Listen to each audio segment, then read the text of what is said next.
but I will probably have my eyes on this most of the time and probably won't be shouting them out as I usually like to do. So I guess, and I'll keep one eye on the chat, but probably most of the time I'll just be talking about the book. So I guess we may as well get into it. I've got my copy of the book. I've got my my Jeff Goldblum Chaos shirt. So maybe, actually, if this is blue and red, why don't we can make it slightly more red in here. That's not right, is it? Hey, there it is. All right, that's cool. Maybe it's a little too red. Turn it down a little. How's that? Cool. Am I still going to be able to read the pages in it like this? Hope so. Okie dokie. I should say as well, for those who didn't know what a Tory is. A Tory is I'll turn the music down a little bit. A Tory is somebody who's a member of the British Conservative Party, and obviously, literally speaking, Peterson isn't. But the reason I was surprised that a lot of sort of people that I knew were into him is because ideologically he seems very Tory. It's like Tory without the policies. So we'll kind of get into that a little bit. But it's kind of in. So my mum asked me, like, how can a self-help book be politically one way or the other? And I was like, well, it's kind of in the choice of example and the choice of imagery as well. It's quite Tory, and the focus on individualism and the kind of taking every opportunity to bash socialism. It's pretty conservative. But anyway, we'll get into it. Maybe I'll just tilt you down a little bit so that you can see. I've got my copy here.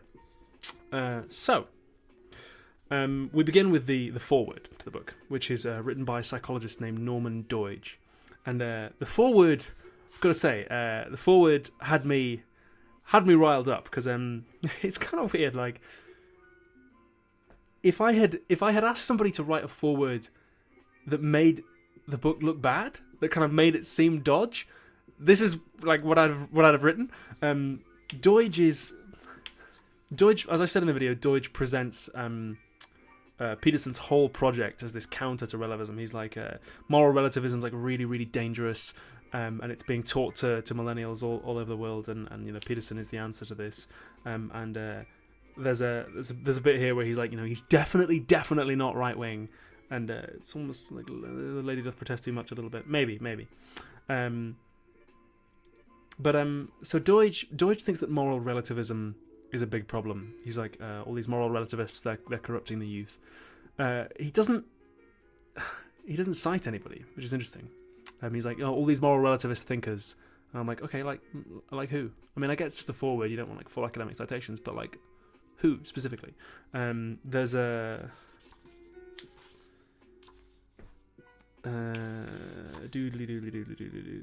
sorry, there might be a little bit of. Oh yeah, here we go. He says, scratch the most clever postmodern relativist professor's Mercedes with a key, and you'll see how fast the mask of relativism and the cloak of radical tolerance comes off. And I've written in the margins, who is this professor? Who specifically are you talking about? He cites Aristotle as somebody who was apparently like somebody who had moral standards and thought about it and did it good, but he doesn't cite any moral relativists. And this is a problem that I found when I was researching the show with Molyneux and with Sam Harris as well. Sam Harris at one point in that TED Talk I showed a clip of says, most Western intellectuals would compare Ted Bundy with the Dalai Lama and say there's nothing really for them to be right or wrong about. And I was like, well, who? And there was going to be a line where I was like, most Western intellectuals are down here in hell, Sam. Do you want to talk to anyone in particular? Like, so citations, a little thin on the ground from Norman Doidge. Was curious to hear a little bit more about that. But okay, fair enough. It's just a foreword, so not a huge deal. There was another point I wanted to make about the foreword as well. Oh yeah. So Doidge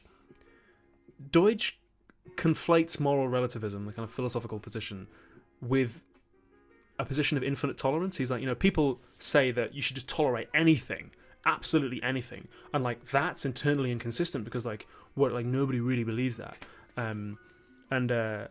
yeah, he's just like, people are too tolerant. Like, people are like, tolerance. The emphasis on tolerance is so paramount that for many people, one of the worst character flaws a person can have is to be judgmental.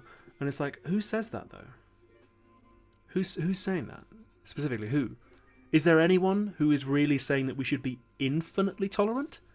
Of anything? Is anyone actually saying that, or have you made that up? And if so, who?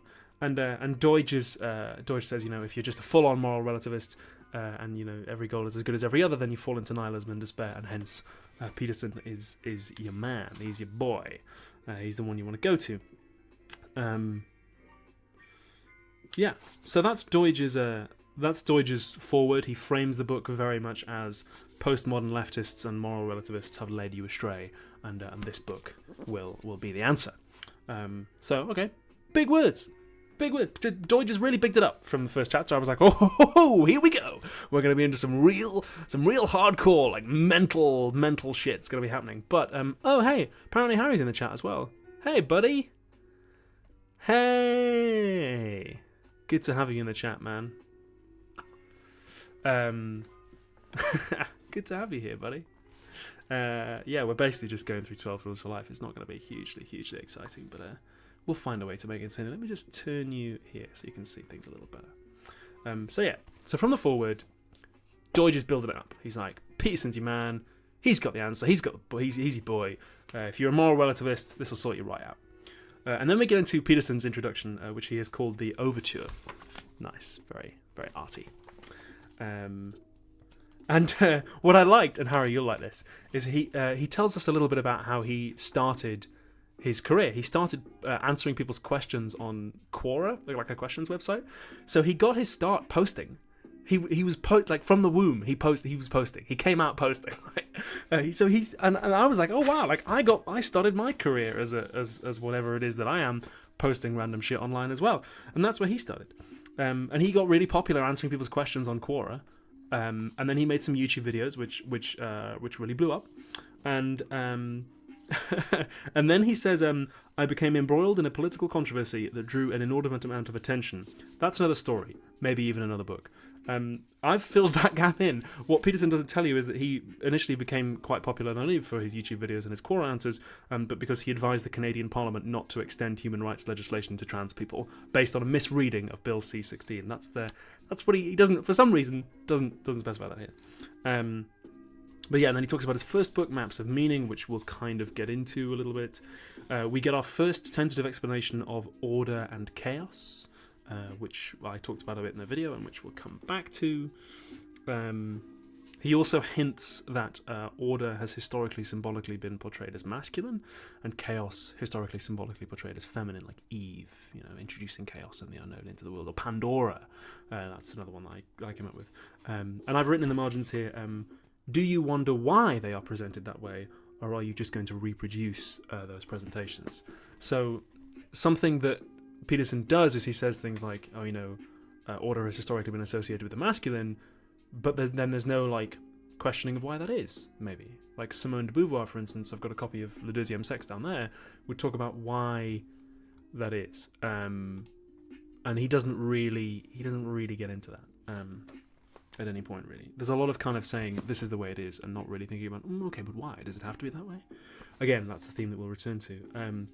I've highlighted a quote here that says, I've always thought if people really noticed what I was teaching, there would be hell to pay. And I've written, as you wish. So this is the moment where I started to get the idea to do the video in character as the devil, the personification of chaos, and the serpent. There's a lot of stuff about serpents later on. Doobly-doobly-doo. Yeah, as I say, we'll skim over this fairly lightly. He talks a little bit about maps of meaning. Then he talks extensively about a dream he had that led him to believe that the individual was kind of the core of the universe, and you have to focus on the individual. And I've written, is this just Julius Evola for Tories based on a dream you had? And when you say it like that, when you say that this guy's worldview is largely based on a dream he had, it sounds bad. But I'm not really doing it justice. He does have more. It's kind of obviously something that's very important to him. But it's just the introduction anyway. And He gives us a little bit of the breakdown of Order and Chaos.